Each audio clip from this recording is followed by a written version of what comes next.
Worli promenade किंवा मराठी म्हटलं तर किंवा वर्ली CPS प्रोमेनेड हा मुंबईतील एक नवीन सागरी किनारा परिसर आहे, जो कोस्टल रोड प्रकल्पाचा एक भाग आहे। हा कोस्टल रोड आहे, या प्रकल्पाचा एक जो भाग आहे तो वर्ली प्रोमेनेड आहे।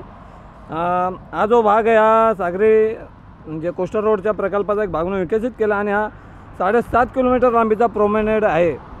आणि या 7.5 किलोमीटर लांबीच्या प्रोमेनेड असून त्यात चालण्यासाठी, धावण्यासाठी आणि सायकलिंगसाठी खास मार्ग आहेत। तुम्ही पाहू शकता हा जो मार्ग आहे सायकलिंगसाठी खास मार्ग आहे।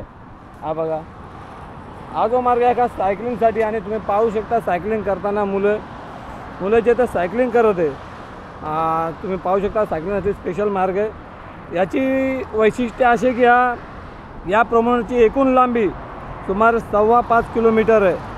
तसेच हा 24x7 लोकांसाठी खुला राहतो आणि या प्रोमेनेडवर प्रवेश करण्यासाठी एकंदरीत 4 पादचारी अंडरपास आहेत, ज्यातले एक जे अब्दुल गफार खान रोडवे वर्ली डेअरी आहे, तसेच बिंदू माधव ठाकरे चौक व हाजी अली जंक्शन आणि भुलाबाई देसाई रोडवे आकृती पार्किंग बिल्डिंग या ठिकाणी आहे। सध्या जिथे मी आहे ते आपला जो हाजी अली जंक्शन आहे त्या ठिकाणून एंट्री केलेली आहे। तुम्ही मागे पाहू शकता रेमंडची बिल्डिंग, मागे अँटिलिया।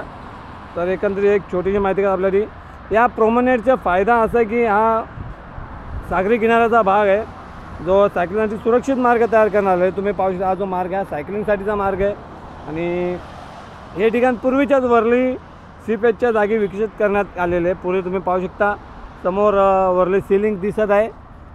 एक मी झूम करून दाखवण्याचा प्रयत्न करतो। वर्ली सीलिंग पुढे दिसत आहे, त्याचाच एक भाग म्हणून हा भाग विकसित करण्यात आलेला आहे। आणि सध्या जिथे मी उभा आहे ते महालक्ष्मी मंदिर तुम्ही पाहू शकता, यालाच हाजी अली जंक्शन असं देखील आपण म्हणू शकतो। खास आपल्यासाठी आपले मराठी नेहमीच वेगवेगळे व्हिडिओ घेऊन येत असतो। तुम्ही पाहू शकता इथे बोट जाते, खूप छान अशी बघा बोट जाते आणि हा पूर्ण सागरी किनारा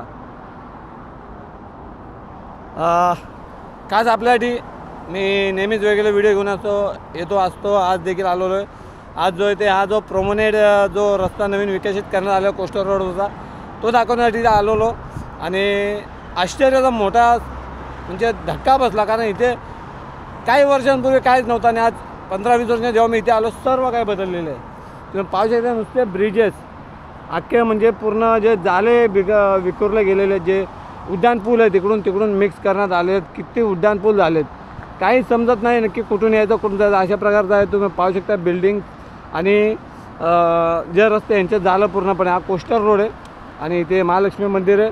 हा पूर्ण समुद्री भाग होता, समुद्री भागावर भराव टाकून हा पूर्ण 7.5 किलोमीटर लांबीचा एक रस्ता तयार करण्यात आलेला आहे। जसं की मी तुम्हाला अगोदर सांगितलेलं आहे। आणि एक स्पेशल लाईन इथे बससाठी राहणार आहे, इजी लाईन सायकलिंगसाठी राहणार आहे। खास आपल्यासाठी आपली मराठी व्हिडिओ आवडल्यास लाईक करावे, चॅनल पहिल्यांदा आलं असल्यास सबस्क्राईब करावे।